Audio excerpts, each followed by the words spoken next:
The topic today is Chapter 18 from the Smart Sales System, which is email prospecting and cold emailing. And let's just jump right in. The agenda for today, basically, we're going to talk about some email do's and don'ts, and then we'll talk about building your messages. I'll actually give you cold email templates that you can copy and basically fill in your info with. And then we'll just wrap up with talking about best practices on sending your emails and some things you can do regarding building out your campaigns. So let's just get started and talk about some email do's and don'ts. First, let's start with trying to understand the prospect, because really with sales in general, there's two parties. There's the salesperson and then there is the prospect. If you want to improve your email campaigns, you will improve that by understanding the person that you're trying to communicate with. How does that work? Well, the better you understand that person, the better you will position yourself to know what best to say, when to email, how to communicate, and whatnot. So let's start with trying to understand the prospect. And the first thing to understand about the prospect is that they are extremely busy. If you're doing B2B cold email prospecting, if you're trying to build a cold email campaign, the people that you are emailing are extremely busy. That is just a very safe assumption to assume. And that's important to really come to the realization of and not forget, because that should impact the emails that you design. The next thing is that the people that you are emailing get a lot of emails from other salespeople. This is also something that you should factor into how you build your email campaign. If you were the only salesperson that was emailing your prospects, you could be a lot more free and not care as much with how you design your emails. But because you're not, in fact, there's a ton of noise that your email is coming in with, you need to factor that into your email campaigns. Humans care about their own stuff. It's not to say that we are all a bunch of narcissists, but we care about our own stuff. You, as a salesperson, your stuff is the product you're trying to sell and your company. The prospect stuff is the company they work for, if you're doing B2B, their income, their job, their family, their hobbies, their interests. If you'll notice, those are different sets of interests. You and the prospect don't share a lot of interests. And so one thing is that if you realize that humans care about their own stuff, that means that in the same way that you care about your product and selling, closing deals, making commissions, your prospects don't really care about that as much as their stuff. So if you agree with that, what can we do with that assumption? Well, you can design your emails so that your message is more focused on the prospect and their stuff. We'll talk about how to do that. It's also, I believe, safe to assume that when you're cold emailing, we're talking about building cold email campaigns here, you're sending emails to people that are not in buying mode for what you sell. This is not to say that they don't need what you sell. This is not to say that you cannot persuade them to buy from you. What I'm saying is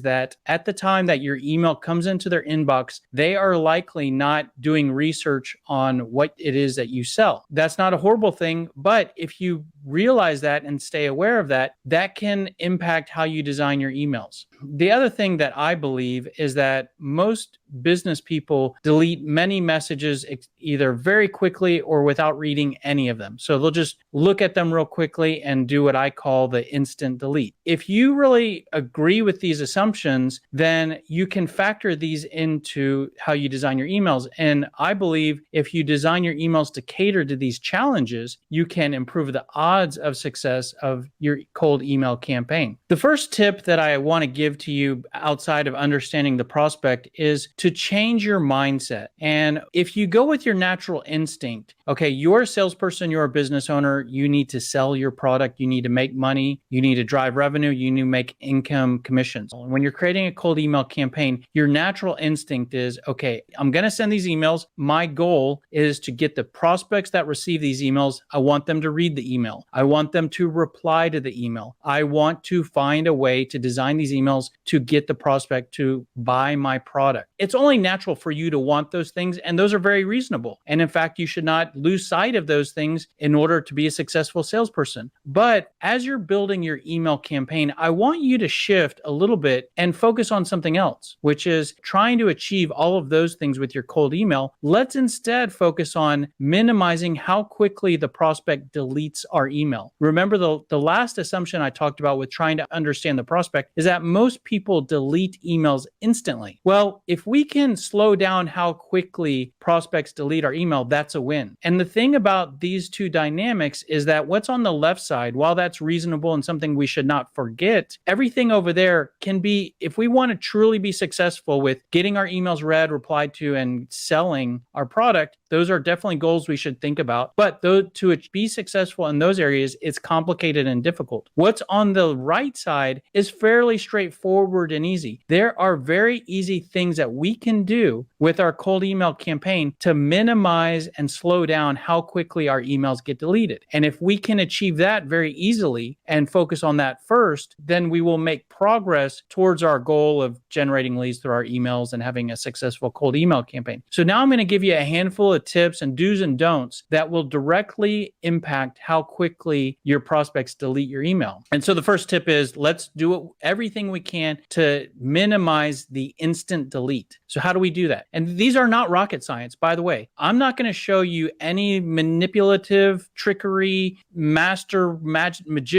persuasion stuff. These are real easy things that you can factor into what you're doing. You can do these very quickly and easily. You don't have to have years of experience or some kind of educational background. You can do these. These are very easy. For example, the first tip is to be as brief as possible in your email. This is not a crazy thought, right? The longer your email is, the quicker it will be deleted. If you agree with that, the shorter the email is, the more we improve our ability to slow down how quickly our emails get deleted. So what does that mean? That means that we need to be very careful with every word we put into the email. The one thing that I recommend here is I want you to create your emails in the same way that you pack for a long trip. And I don't know if you've done this, but picture this if you haven't ever done this. You're packing for a long trip. You put everything that you might need out on the bed. And then there's probably too much there than you really want to take with you. So then you look at everything and think, do I really need 3 pairs of shoes or can I get by with 2 pairs of shoes? Do I need 3 pairs of pants or can I get by with 2 or 1 or whatever? Create your emails in that same way. Write out all the things you want to talk about or express. And then once you have it all there, go back and look at, okay, do I really need to say that? Not only can you possibly delete entire thoughts, but most likely you can say the exact same thought in less words. Every word you can delete is a win. Think about it as though every word you delete, you are taking one small step forward in minimizing the instant delete. So that's just a small change that you can do that you can easily, practically implement today that will improve the success of your cold emails. The next is to not sound like a salesperson selling something. When we understand the prospect, one of the key assumptions about our prospects is that they're getting a lot of emails from salespeople every day. So the minute our email is identified by the prospect as, okay, this is a salesperson trying to sell to me, they're more likely to instantly delete that. So then what do? Well, we minimize how much we sound like a salesperson trying to sell something. We will accomplish that in the email templates that I provide here. And there's no trickery. There's no inauthenticity. We aren't representing ourselves as a existing vendor, or we're not misleading in any way. You want to present yourself more as a business person or a representative than a product pushing salesperson. If humans care about their own stuff, what we need to do is we need to make the email about the prospect. If you go with your natural instinct, again, what I said earlier was you care about your product and selling your product. If you go with your natural instinct, you'll create an email that it talks about your company and your product. Resist that desire and instead create the emails where you're talking more about the prospect. There are small things you can do to not make your email look like a mass email. For this, I want to use an analogy here. Picture yourself checking your mailbox at home, and most likely you'll get a lot of advertisements. Some people would refer to that as junk mail. And so when you get junk mail, what do? You throw junk mail away really quickly. And you can, in some cases, you will rip up an envelope without even opening it and looking at what's in it, because you're looking for indicators that it is an advertisement. that it is a mass mail piece mailed to a bunch of people. If there is something mailed out to a lot of people, then most likely, and it's an advertisement,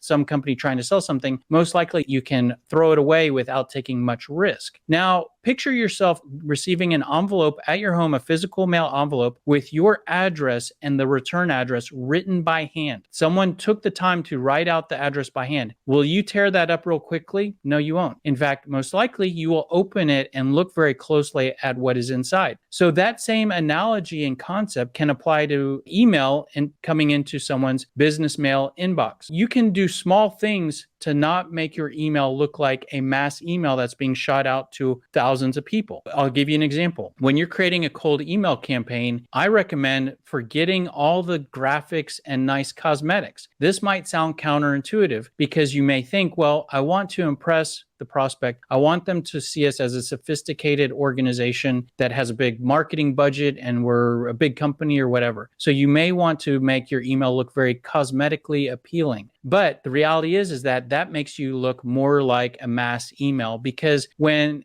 that's the equivalent of sending a direct mail piece that looks very pretty and someone can tear it up and throw it away. I want you to create emails that look like the handwritten envelope so that someone is slower to delete it. And one example of how to do that is to use more plain text emails that are really only text, minimize including hyperlinks where you're linking to web pages. Just if you're sending to a link of something, treat it more as like a copy paste, like just paste the whole link instead of making the link real pretty with a hyperlink. So you want to make your email look as though a business person is typing it out for another business person, as opposed to someone creating a template that's being loaded into some email automation software that's being shot out to a lot of people. Again, this will help you to slow down the instant delete rate. Take a step back here and reflect back on previous modules where we've talked about the concept of don't sell the product, sell the meeting. And this kind of pertains to the sales process. And so in the previous training module, we talked about the ICE sales process, the 3-step process of you start with the interaction, then you're trying to drive towards the conversation, and then you're ultimately trying to drive towards the explanation, where after that you try to close for your product. If that is new information to you, I would encourage you to go back and watch our training module on sales process and on these 3 steps. We call this the ICE sales process for interaction, conversation, and explanation. And the goal of the interaction is to sell the prospect on the conversation. So the cold email,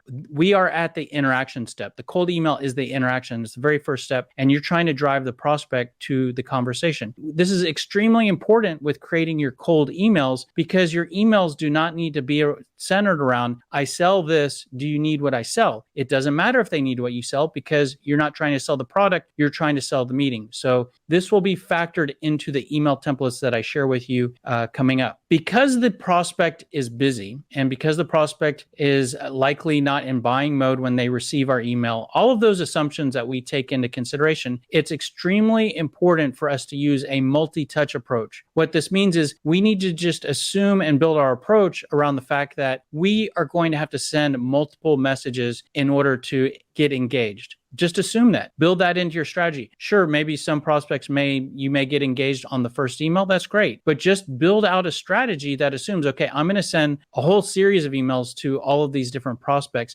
In fact, not only a series of emails, but your overall strategy should include communicating in different formats, meaning the phone or voicemail, direct mail, whatever. But here today, we're only talking about cold emailing, but it should involve multi-touch approach from different methods and multi-touch in terms of different emails. Because we know we're going to send multiple emails to the prospect, we don't have to tell our whole life story or communicate all the information that we want to communicate in the first email or in just one email. A lot of times you'll receive a long email from a salesperson. So this breaks a lot of the rules that we just talked about in terms of brevity and driving instant delete and sounding like a salesperson. But one of the things that in that scenario that salesperson could have realized is that they don't need to communicate everything in the one email. Because we're going to send multiple emails, you have a whole set of paragraphs and information to share. You know you're going to send multiple emails, so divide that message across multiple emails. That helps you to be more brief, and it gives you something else to say in the next emails. And because you're splitting up your message, what strategy that you can use is the goal of your emails, well, it's not to sell the product because we're not trying to sell the product. The main thing we're trying to sell is sell the meeting. And we can try to educate the prospect in this series of emails because we know we're going to send multiple messages. We can try to educate the prospect across multiple emails. So we don't have to teach them everything we need them to know in the one email. I get a lot of emails where salespeople are apologizing. And so one tip I have for you, and maybe you probably know this already, most of the people watching this, but one tip I have is to don't be apologetic in your email. Let me give you some examples of what I'm referring to. Starting out an email saying something like, I'm sorry to bother you, but this is something I want to talk to you about. I know you're busy and I'll be extremely brief. I don't want to take too much of your time. There's a few things wrong with this. First of all, you want to respect the prospect's time, and we know that they're busy because that's one of our key assumptions. But you can be respectful of their time without apologizing for sending them an email. You're a business person, and if you're doing B2B cold emailing, they're a business person, and there's nothing wrong with outreach from one organization to another. That's not rude in any way. So there's nothing to apologize for. So there's no obligation there. You can be respectful without apologizing. The other thing about saying anything like this, it devalues what you're reaching out to them to talk about. Let me give you an example. So let's say you find a wallet with a bunch of money in it at the park, and you see some people around where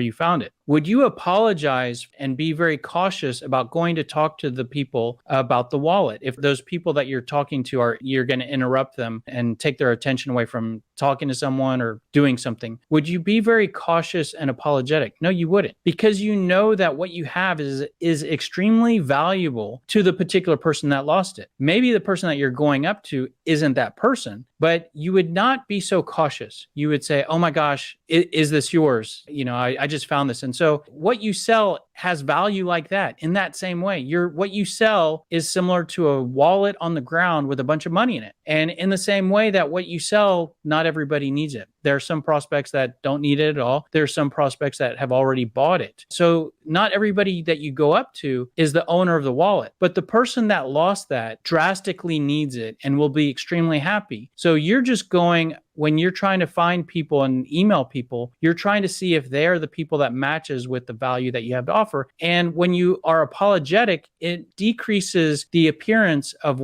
how much value you have to offer. You should be confident and you should not have to apologize. The last tip that I'll give you here is, and I almost feel like this shouldn't have to be a tip that should be discussed, but I get emails every day that break this rule. I'm going to spend a little bit of time talking about this because I guess it needs to be talked about. And that is, don't question the status of your previously sent emails in terms of if they've been received and if they've been read. For example, I get emails every day. Did you see my last email? Did you read my last email? You never replied to my last email. I never heard back from you on my last email. Quite frankly, I don't know what the goal is here. I don't know what the salesperson accomplishes by getting an answer to this. Sometimes I just try to have fun and I'll just reply with a quick yes. And that'll be I'll answer the question. Do you see my last email? I'll just reply yes. And that's all I'll send. And then usually they don't reply to that. So I don't know what that means, but I just want to show you how bad this looks. And I'm going to show you some emails. We don't have to read the whole emails. Just read what's in yellow here, which is, these are real emails that I've copied and pasted. Did you ever receive my email about candidates we have? I just wanted to see if you caught my last message. Just wanted to touch base since I didn't hear back from you. Did you get a chance to take a look at my whatever they were mentioning? I have reached out to you the last few weeks with no reply. As we read through those,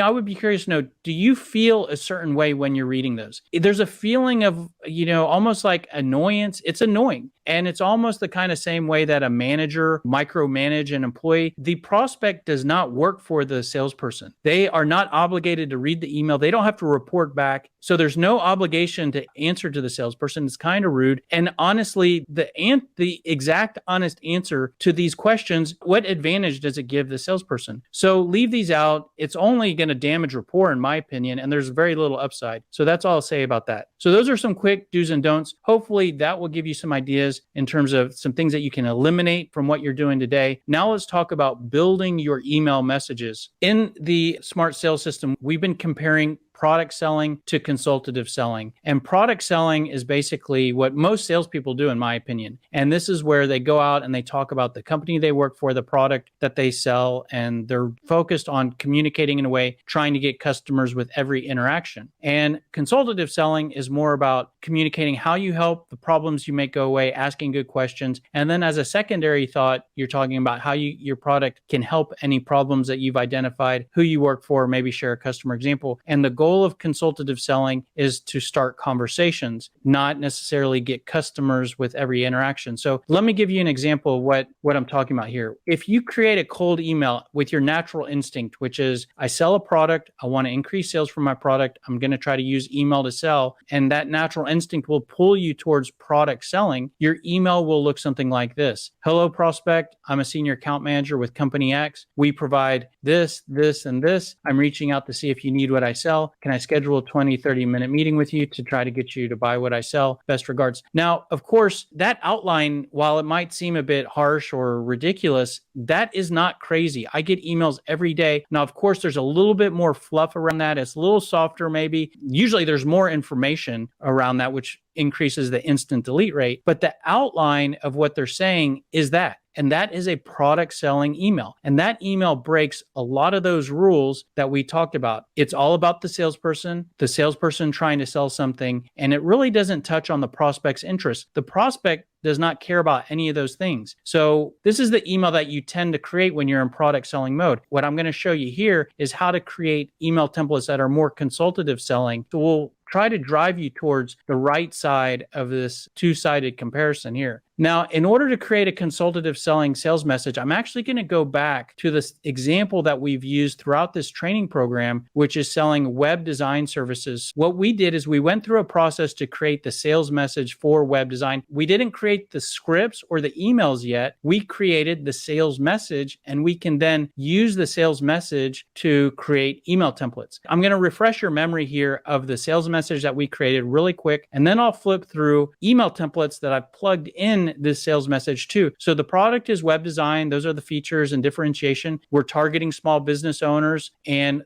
these are the benefits. These are the pain points. These are the questions that we can ask based on the sales message. And here's a customer example. This is the sales message that we created. If you missed the process for how to go through those steps, go back to a previous training module on building your sales message. What each of those steps gives us is it gives us these different building blocks. And once we have the building blocks, we can then mix and match these building blocks to not only create call scripts and voicemail scripts and objection responses, but also our email messages. When you're creating your cold email campaign, if we go back to those tips, one of the tips was use a multi-touch approach, a multi-message approach. So let's say we're going to send multiple email messages. Okay, well, let's try to think of a topic for each message. What you can do is you can use your building blocks to create your email topics for the different email messages. Now, the templates that I give you, what I've done, it's a more simple approach, and you can just copy my approach. The simple approach is I'm going to use a building block for each email. So here on the right side, we have a handful of building blocks. So those will provide if we do an email for each building block, we'll have a series of emails right there. But what you can also do, and I'm not going to show you this here today, like you can drill into a particular building block and use the individual points to create your email topics. For example, let's drill, if we just think about the pain points building block, the example sales message that we created here today, there's different pain points. You could create an email topic and an email for each pain point topic. So if there's 3 bullet points, 3 pain points, each of those could be an individual email. What I'm going to show you here today is we just put all of those pain points into one email, and that will make more sense here in a minute. But that's how you can come up with email topics for your cold email campaign. The next thing is a common question and a big discussion point, which is what are some good subject lines for our emails? With subject lines, I try to use the same logic, which is I'm not necessarily trying to create a subject line that closes the deal or that gets the prospect to reply or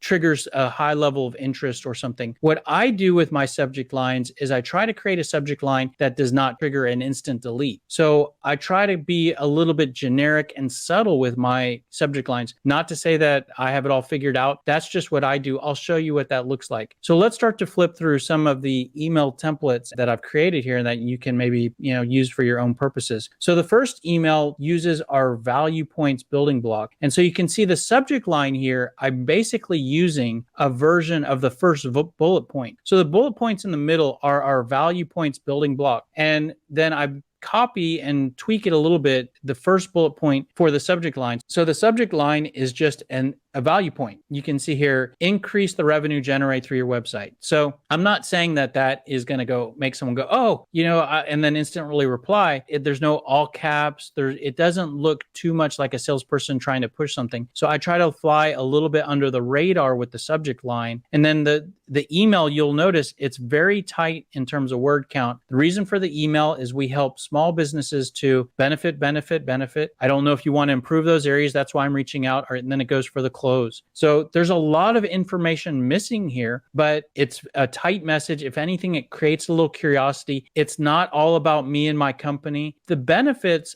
are about how I help the prospect. So while the benefits are kind of about what my product does or delivers, it comes at an angle of this is how I can help you. So it tries to shine more on the prospect than on me and make it more about the improvements that the prospect might be able to realize, and that tries to focus more on them. The next email basically uses the pain points building block. So here we're using a pain point for the subject line. Website visitors are not converting to customers. The reason for the emails, we help small businesses with the challenges of pain 1, pain 2, pain 3. I don't know if you're concerned about any of those areas, and that's why I'm reaching out. Are you available for a brief meeting? And then the close for a meeting at the end. Email number 3, we use our name drop building block. So in the subject line, we can put the customer's name, and then we can put maybe how we help them. Very, very tight, short summary. So BG Accounting increased leads by 500%. The reason for the emails, we worked with an accounting firm and helped them to do a complete refresh of their website. This helped to improve how they told their story and the services they provide. After only 6 months, they increased their leads by 500% and increased sales by 20%. Are you available for a meeting? Email number 4 is a pain questions email. So this uses the pain questions building block. We actually use a question for the subject line. Get more revenue out of your website. Then I'm trying to determine if we can help you in the same way we've helped other clients. These are some of the questions that I would ask you to try to figure that out. Question 1, question 2, question 3. Do any of those connect with the challenge or interest that you have? If so, let's put a few minutes on the calendar, have a brief conversation. I just want to point out, this is not an email I would send by itself. This is only really designed to be as part of a series. And we're asking questions, and the questions aren't asked in where we want them to type out answers to these. By no means would we ever expect a prospect to type out answers to these. And that's why we say, do any of those questions connect with you? Or these are the questions I want to ask you. And this is email number 4 in our series. So at this point, we're trying to get a meeting with them to ask questions. At this point, we haven't gotten that meeting. So now we're just sending an email saying, hey, this is what I'd like to talk to you about. This is what I want to ask you. And like I said, I wouldn't send this by itself, but as a series, it can sort of serve its purpose. Email number 5, at this point, we're going to start to talk about us. We've tried to be more about the prospect, and now we're talking about us. So this uses our product building block. So we could just maybe insert what we sell in the subject line. Reason for the emails, we provide web design services, and that includes this, and that. Some ways we differ from other options are, and there's some differentiation, and then a close for an appointment. Now, one thing I want to point out is that we're starting to put the light more on us than the prospect, but this is email number 5. And I do want to point out, this is usually email number 1 for your product selling salespeople. So in this approach, you're waiting till email number 5 to get to that. Whether you like that or not, that is a difference here. And then here is a checking back in email. This is an email following back up, whether or not you include this in your cold email campaign and series, or that you use this maybe with leads that have gone cold. This uses your pain points as a way or reason to check back in. The subject line is following back up with you. Then it's been a little while since we spoke, so I thought I would check back in with you. One reason I thought it might make sense to continue our discussion is if you're having any of the challenges we help businesses to resolve, and then there are the pain points. What would be nice here is if you put actually the pain points that you identified in your previous meetings. So if you're following the smart sales system and in your meeting, meeting, you identified maybe a few pain points, you could mention those here saying, are you still having these? And then that's how the email ends. Basically, are you still concerned about any of those areas? If so, let's get back together. Here is a last attempt email. And this is written in a way where it could be sent to someone that you were never able to connect with. Subject line is checking in. And then I never heard back from you, so I thought I would follow up with you one last time. The reason I'm trying to connect with you is that we help small businesses too. And this uses your value points building block. If I don't hear back from you, I will assume you're not interested in those improvements or that you're not the right person to speak with. If I should be contacting someone else, any pointing in the right direction would be greatly appreciated. Here is a keep us in mind email. Let's say that you sell something that's regularly purchased by your prospects. Maybe they've purchased it recently. Maybe they're using someone today, and at some point down the road, they'll make a change. This is an email where you're basically conceding that, hey, they probably have something, and the odds are that they're not going to need to buy what I sell at the exact time that they receive my email. And you're just playing into that assumption, and you're coaching them to keep you in mind. So with this message, it's basically saying, so in the subject line, it says, keep me in mind, and then you might include what you sell. So like picture selling office supplies, right? All businesses will need to continually buy office supplies. It's just a matter if they buy them from you or buy them from your competitor. So keep us in mind, full wet office supply catalog. Put your product in the subject line there. Since you're a small business owner, you might need to make changes to your website from time to time. We provide web design services, so please keep us in mind when you find yourself needing to change or update your website. Some ways that we differ from other options out there, and then you include your differentiation. So we're kind of using our product building block here. Let me know if you reach a point where you'd like to schedule a brief call to discuss. So you're kind of conceding. The hope here is that the prospect hangs on to your email, sticks it in a folder, and then when they need what you sell, they come back to it. I mean, this is trying to coach them to perform that action. So those are some email templates. Now, one thing I want to point out is we used a lot of the building blocks to fill in those templates. And hopefully, as you can see, if you go through our process to create your sales message, and then that process will then create your building blocks, it's real easy to create your cold email campaign or to create your email templates because you have all of that content and you can just fill all that in. So it's pretty easy from there, and you can use these templates if nothing else. Let's move on to the last section here, which, once you have your email templates, let's talk about some best practices on how to organize those campaigns and set those up. So we use the phrase email threads to mean a series of emails strung together. And so all of those templates I just gave you, you could string together to create an email thread. Value, pain, name drop, pain questions, product, last attempt. That is basically a 6 email thread. A 6 email series that you could send as an email thread. And you could put 1 to 2 weeks in between those. Basically, what my recommendation on how much time to put in between emails is if you are going to do calling as well. If you're doing calling, I would recommend you put 2 weeks between each email. If you're just sending emails and you're not making calls, I would put 1 week between emails. But that's an example of how to string those email templates together to create a cold email campaign. Now, I recommend that you automate anything you can as a salesperson. Your time is your most valuable asset. So if you're repeating manual steps, if you're sending out emails manually, well, let me back up. If you're repeating manual steps and wasting time, that's costing you money in terms of commissions because there's only so many hours in the week that you can work. So you should automate anything that you can. And email is one of the easiest things to automate. There's tons of tools out on the market that allow you to automate a series, blast out emails to a list of people. You should do everything you can to not be typing out emails on the fly. So like, for example, there's common emails that you might have to send regularly. Like you just left a voicemail and then you're going to send an email after your follow-up of your voicemail. Hey, I just left you a voicemail. That's an email that you'll have to send a lot. So there's no reason you should type out that email every time you need it. So you should use email templates. And there's no reason why, if you create a series of email templates, there's no reason why you shouldn't string those together and automate those and send those out to lists of people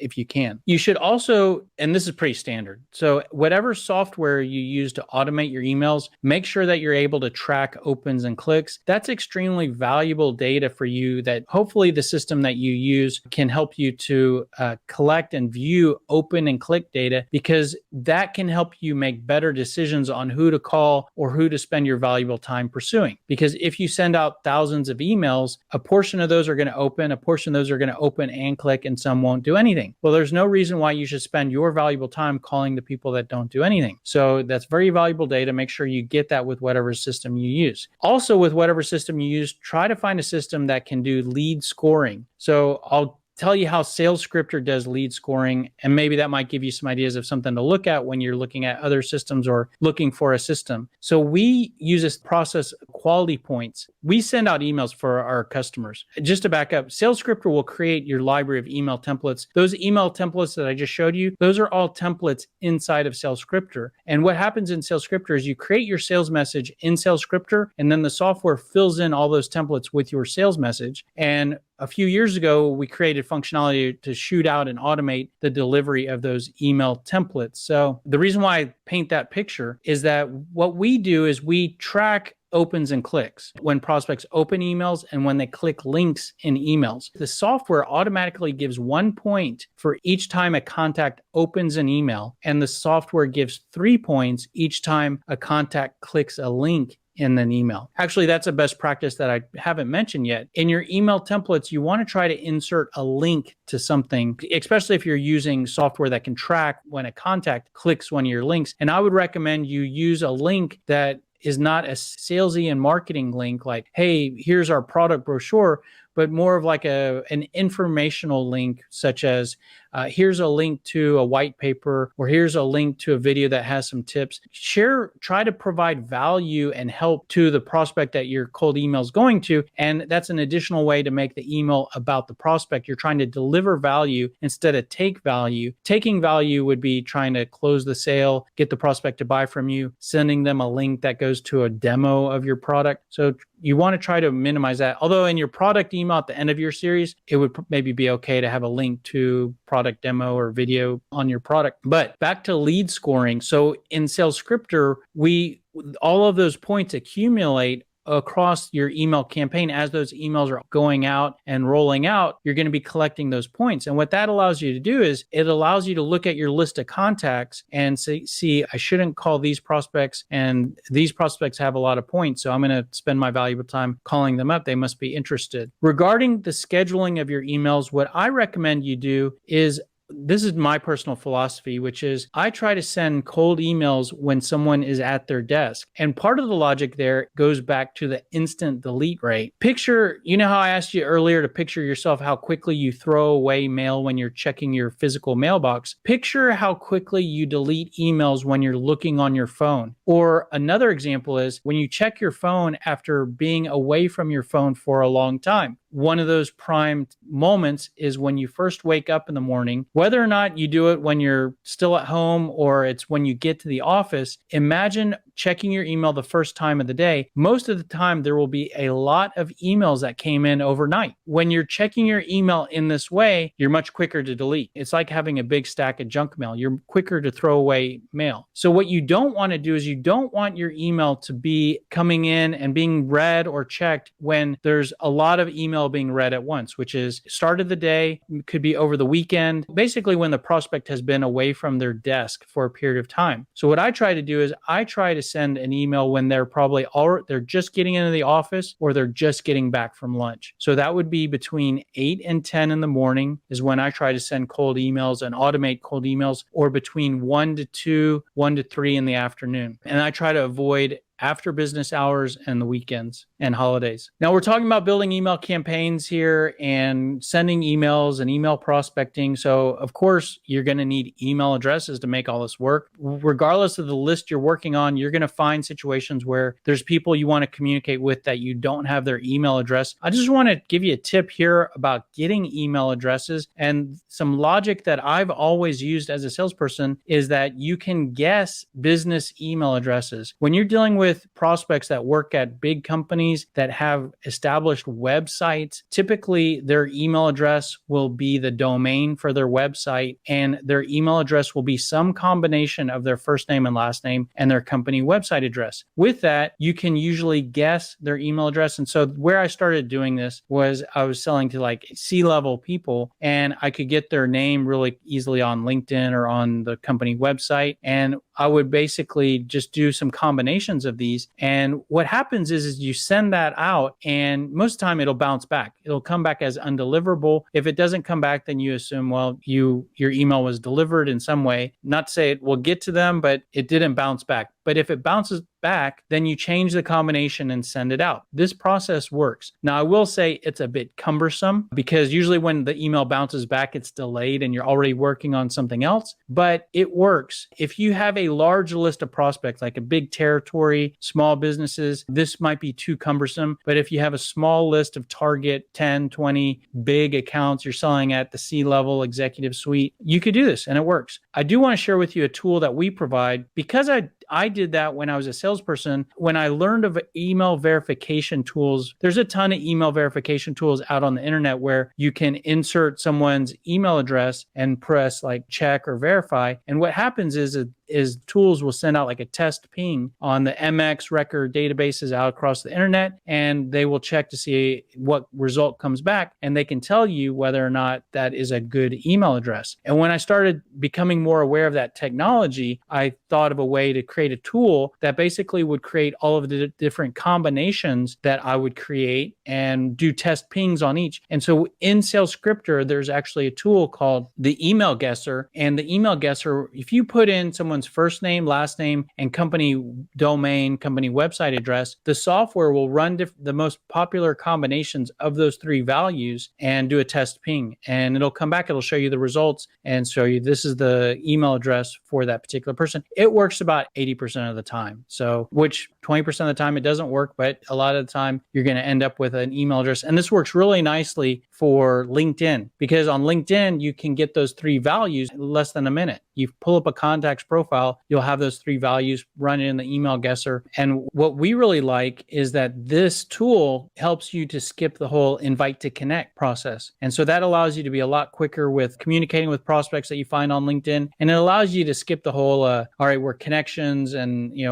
now can I try to sell to you? That whole awkwardness, you can skip it. And you also get to their business email inbox instead of like 50% of the time you connect with someone on LinkedIn, you're going to get a Gmail address or a personal email address. So then you're ending up in their personal inbox. With the email guesser, you're ending up in their business email inbox. That's pretty much it. There's one last thing I want to talk to you about, and this is using video and voice email messages. There's a lot of different tools out there, but like, for example, a couple weeks ago, I got a voice message through LinkedIn. And I think this is a great way to differentiate from other cold emails. And I've also received video email messages where they do like I won't mention any tools, but there's tools that can have a camera and they do like a screen share. And then when the message comes into your inbox, there's a little GIF that plays part of the message. These are great ways to send your cold email. And you may be getting confused here because we were talking about email and now I'm talking about video and voice. This is all the same. You're delivering this message through your email. And whether your message is text-based, which is traditional email, or it's a video, which is you talking, or it's your voice, it's all the same thing. So, and I'm mentioning this after we talked about the email templates because you can use the same message. The same exact thing you would say in a cold email written message is what you can say in a video email message or a voice email message. The cold email templates that I gave you could be your script if you're talking instead of writing. So this can be part of your cold email campaign strategy. In fact, I would recommend that you incorporate this in some way or another. It's a great way to break through and get your message heard. And like I said, differentiate. And there's not a reason to make this more complicated. For example, sometimes people make it more complicated with sending cold emails on LinkedIn, even just text-based. They wonder, okay, well, what should I say in my LinkedIn cold email? And the reality is that your email is the delivery of an electronic message between you and the prospect. And whether that email is going to a traditional business email inbox or a LinkedIn email inbox or a Twitter direct message, the message can be the same. You may have some constraints on character limit, and that's a whole nother conversation. But if you don't have any limitations on characters, the message can be the same. The strategy can be the same. It's just a different channel that same message is traveling through. And so that same logic applies whether you're doing video messages or voice messages. It's the same message. It's just instead of being text, it's verbal or it's video. So definitely incorporate that. And that is pretty much it for the cold email prospecting strategy training module. The next module is voicemail strategy, and we will get to that next week. Hopefully that gives you some tips and gives you some ideas on how you can improve your cold email strategy. If you found at least one tip in this video that you're going to incorporate, that's great. Love it. Would love to hear about it. Leave a comment here on something that you found helpful. But if you want to return the favor to us in terms of us giving you a tip that's going to be helpful, very easy for you to do that. Just simply like, comment, share, subscribe to our channel, or like, comment, share on this video, and you will be helping us tremendously.